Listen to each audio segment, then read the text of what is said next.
Hi అండి, welcome back to my channel జగాశ్రా cooks and vlogs.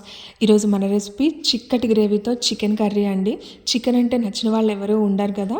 Taste చాలా బాగుంటుంది, అంత బాగుంటుంది చికెన్ కర్రీ. ఒకసారి నేను చూపించే చికెన్ కర్రీ ట్రై చేయండి. మీ ఇంట్లో అందరికీ నచ్చుతుంది, అందరూ ఇష్టపడతారండి. చాలా ఈజీ ప్రాసెస్, నేను ఎప్పుడు చేసే కర్రీ అండి ఇది. ప్రాసెస్లోకి వెళ్ళిపోదాము. ఫస్ట్ చికెన్ తీసుకోండి, 1/2 కిలో చికెన్ అండి ఇది. చికెన్ని తీసుకొని నీట్గా క్లీన్ చేసుకోండి, ఉప్పు పసుపు వేసి. వాటర్ ఏం లేకుండా వాటర్ అన్నీ వంచేసుకోండి. ఇట్లా నీట్గా క్లీన్ చేసుకోవాలి. ఇప్పుడు ఇందులోని టేస్ట్కి తగ్గట్టు ఉప్పు వేసుకోండి. అలానే 1/2 టీ స్పూన్ కారం వేసుకోండి. ఉప్పు మళ్ళీ మనం చూసుకొని వేసుకుంటాం కాబట్టి మామూలుగా వేసుకోండి ఉప్పు. అలానే 1/2 టీ స్పూన్ పసుపు కూడా వేసుకొని ఒకసారి అంతా బాగా కలిపేసుకోవాలండి. ఇప్పుడు వేసిన ఉప్పు కారం పసుపు ఇవన్నీ కూడా చికెన్కి బాగా పట్టేలాగా కలిపేసుకోండి. ఈ ప్రాసెస్ అంతా మీరు కర్రీ చేసుకునే 1/2 అవర్ ముందు చేసుకోండి. టేస్ట్ బాగుంటుంది చికెన్ బాగా నానితే. లేకపోతే మార్నింగ్ చేస్తారు అనుకుంటే నైట్ అయినా చేసుకొని ఫ్రిడ్జ్లో పెట్టుకోవచ్చండి. ఇలా అంతా బాగా కలిపేసుకున్న తర్వాత మూత పెట్టుకొని ఒక అరగంట పక్కన పెట్టేసేయండి. ఇప్పుడు మిగతా ప్రాసెస్లోకి వెళ్ళిపోదాము.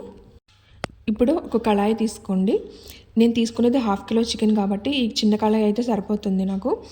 అలానే ఇప్పుడు ఇందులో ఆయిల్ యాడ్ చేసుకోండి. 1/2 కప్ ఆయిల్ యాడ్ చేసుకోండి. ఇందులో ఒక బిర్యానీ ఆకును తుంచుకొని వేసుకోండి. అట్లానే 3 లవంగాలు, ఒక చిన్న చెక్క ఇవన్నీ వేసుకొని ఆనియన్స్ వేసుకోండి. ఆనియన్స్ పచ్చిమిర్చి చిన్న చిన్నగా కట్ చేసుకోండి. 1/2 కిలో చికెన్కి 2 మీడియం సైజ్ ఆనియన్స్ అయితే సరిపోతాయండి. ఈ ఆనియన్స్ అన్నీ ఒకసారి అంతా బాగా కలిసేలాగా ఫ్రై చేసుకోండి, మగ్గిపోవాలి ఆనియన్స్. నేను ఆనియన్స్ తక్కువే వేసాను కాబట్టి ఉప్పు వేయట్లేదు. అదే మీరు ఆనియన్స్ ఎక్కువ క్వాంటిటీలో ఫ్రై చేసుకోవాలనుకుంటే కొంచెం ఉప్పు వేసుకోండి. ఉప్పు వేసుకుంటే ఆనియన్స్ త్వరగా మగ్గిపోతాయి. ఆనియన్స్ ఇట్లా ఫ్రై చేసేసుకోవాలండి. ఇప్పుడు ఇందులోనే 1.5 టీ స్పూన్ అల్లం వెల్లుల్లి పేస్ట్ వేస్తున్నాను. అల్లం వెల్లుల్లి పేస్ట్ ఫ్రెష్గా దంచుకున్నానండి. అల్లం వెల్లుల్లి పేస్ట్ ఫ్రెష్గా దంచుకునేది అయితే టేస్ట్ చాలా బాగుంటుంది. ఈ అల్లం వెల్లుల్లి పేస్ట్ ఆనియన్స్ ఆయిల్లో మొత్తం పచ్చివాసన అంతా పోయేంత వరకు బాగా మగ్గించేసుకోవాలి. ఆనియన్స్ బాగా మగ్గాలండి, మగ్గకపోతే టేస్ట్ బాగుండదు. వీడియోలో చూపిస్తున్నట్టు బాగా ఒకసారి ఆనియన్స్ అన్నీ ఫ్రై చేసుకోండి. ఇప్పుడు ఇందులోనే కరివేపాకు వేస్తున్నాను, 2 రెమ్మలు. కరివేపాకు ఫ్లేవర్ నచ్చకపోతే స్కిప్ చేసేయచ్చు. కరివేపాకు వేస్తే టేస్ట్ చాలా బాగుంటుంది. ఒకసారి అంతా బాగా కలిపేసుకోండి. కరివేపాకు కూడా మూత పెట్టుకొని ఆనియన్స్ మగ్గేంత వరకు మగ్గించుకోండి. ఆనియన్స్ మగ్గిపోయినాయండి. ఇప్పుడు ఇందులోనే మ్యారినేట్ చేసుకున్న చికెన్ వేస్తున్నాను. చికెన్ వేసేటప్పుడు లో ఫ్లేమ్లో పెట్టేసుకోండి. హై ఫ్లేమ్లో పెట్టారంటే ఆనియన్స్ మాడిపోతాయి. లో ఫ్లేమ్లో పెట్టుకొని చికెన్ అంతా వేసేసేయండి. ఇప్పుడు ఒకసారి గెరెటితో అంతా బాగా కలిపేసుకోండి. ఆయిల్లో మొత్తం బాగా కలవాలి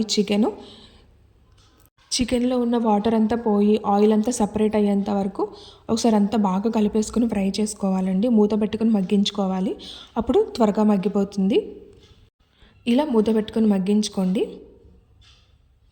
ఇప్పుడు మూత తీసి చూద్దామండి. చికెన్ కొంచెం మగ్గిపోయిందండి. ఇప్పుడు ఇందులోనే ఆయిల్ సపరేట్ అయింది. 1/2 టీ స్పూన్ కారం వేస్తున్నాను. ఇందాక వేసాం కదండి కారం, ఇప్పుడు ఇంకొంచెం కారం యాడ్ చేస్తున్నాను. మీ కారానికి తగ్గట్టు కారం యాడ్ చేసుకోండి. నేను వేసిన చికెన్కి అయితే ఈ కారం సరిపోతుంది.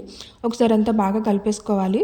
ఇప్పుడు ఇందులోనే వాటర్ యాడ్ చేస్తున్నాను. మనం మ్యారినేట్ చేసుకున్న బౌల్ ఉంది కదా, అందులోనే ఒక గ్లాస్ వాటర్ యాడ్ చేసుకొని ఈ చికెన్లో వేసేసేయాలండి. ఒకసారి అంతా బాగా కలిపేసుకోవాలి. ఈ చికెన్ వాటర్ మొత్తం కలిసేలాగా బాగా కలిపేసుకోండి. చికెన్ త్వరగానే ఉడుకుతుంది కాబట్టి ఎక్కువ వాటర్ ఏం పట్టవండి. మూత పెట్టుకొని లో టు మీడియం ఫ్లేమ్లో మగ్గించుకోండి. చికెన్ అంతా బాగా కుక్ అయ్యేంత వరకు మగ్గించుకోవాలి. ఇప్పుడు ఇందులో ఇంకొంచెం వాటర్ ఉన్నాయి కదండి, ఈ వాటర్ కూడా ఇంకిపోవాలి. ఇంకొకసారి మూత పెట్టి బాగా కలిసేలాగా మగ్గించేసుకోండి. చికెన్ ఉడకడానికి పెద్ద టైం ఏం పట్టదండి, సో వాటర్ ఎక్కువేం యాడ్ చేయని అవసరం లేదు. ఇట్లా వాటర్ అంతా ఇంకిపోయిన తర్వాత ఇప్పుడు ఇందులోనే 1 స్పూన్ కర్డ్ వేస్తున్నాను. కర్డ్ ఎందుకు వేసానంటే కొంచెం థిక్నెస్ వస్తుంది, అందుకు వేసాను. కర్డ్ ఫ్లేవర్ నచ్చకపోతే కొబ్బరి పొడి కూడా యాడ్ చేసుకోవచ్చండి మీరు. ఒకసారి ఇదంతా బాగా కలిసేలాగా, ఆ చికెన్ అంతా గ్రేవీలో కలిసేలాగా ఒకసారి అంతా బాగా కలిపేసుకోవాలి, కర్డ్ మొత్తం కలిసేలాగా. ఇప్పుడు ఇందులోనే గరం మసాలా వేస్తున్నానండి. 1/2 టీ స్పూన్ గరం మసాలా, అట్లానే 1/2 టీ స్పూన్ ధనియాల పొడి వేస్తున్నాను. నాకు కొంచెం ఉప్పు తగ్గినట్టు అనిపించిందండి, అట్లానే కొంచెం ఉప్పు వేస్తున్నాను. ఫస్ట్ మనం తక్కువే వేసుకున్నాం కదా ఉప్పు, ఇంకొంచెం ఉప్పు చూసుకొని వేసుకోండి. ఈ చికెన్, గరం మసాలా, ధనియాల పొడి, ఉప్పు అంతా బాగా కలిసేలాగా ఈ మసాలాలన్నీ చికెన్కి పట్టేలాగా అంతా బాగా కలిపేసుకోవాలండి. ఒకసారి మొత్తం బాగా కలిపేసుకోండి. స్లోగా కలపండి, లేకపోతే ముక్క చెదురైపోతుంది. ఇట్లా అంతా కలిపేసుకున్న తర్వాత చికెన్ ఆల్మోస్ట్ కుక్ అయిపోయిందండి. చూసారా, గరిటతో నొక్కుతుంటే చికెన్ అంతా కుక్ అయిపోయింది. ఇంకొకసారి బాగా కలుపుకున్న తర్వాత ఫైనల్గా కొత్తిమీర వేసుకుంటే చికెన్ కర్రీ అయితే రెడీ అయిపోతుంది. టేస్ట్ చాలా బాగుంటుంది. ఇంకొకసారి ట్రై చేయండి. మీ ఇంట్లో అందరికీ నచ్చుతుంది. ఫుల్ గ్రేవీతో చాలా బాగుంటుంది. నేను డైలీ ఇలానే చేస్తానండి, రెగ్యులర్గా చేసే కర్రీ ఇది. ఒకసారి ట్రై చేయండి, మీ ఇంట్లో అందరికీ నచ్చుతుంది. ఒక్కసారి ఈ కర్రీ టేస్ట్ చేశారంటే మళ్ళీ మళ్ళీ ఇలానే తినాలనిపిస్తుందండి, అంత బాగుంటుంది. ఇంకా మీకు ఏ రెసిపీస్ కావాలంటే కామెంట్ చేయండి. అలానే మన ఛానల్ని సబ్స్క్రైబ్ చేసుకోండి.